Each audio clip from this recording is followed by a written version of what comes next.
Chaque jour, Charles et Carole vous présentent la leçon de l'école du sabbat.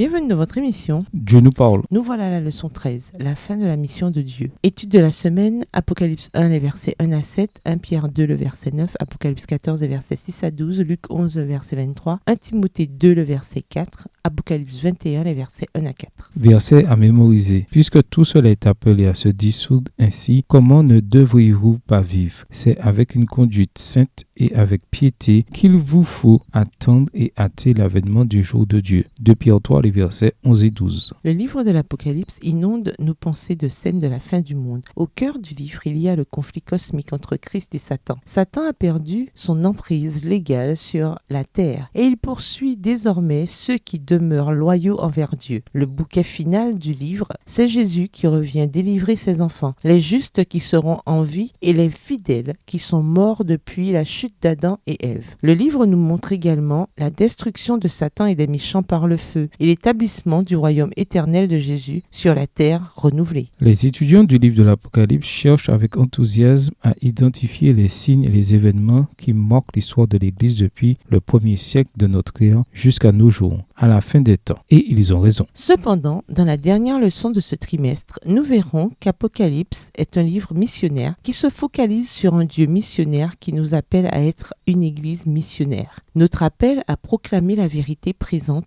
au monde restera valable tant que tous n'auront pas fait leur choix pour ou contre Dieu. Au revoir. Et à demain si Dieu veut. Dieu nous parle. Chaque jour, Charles et Carole vous présentent la leçon de l'école du sabbat.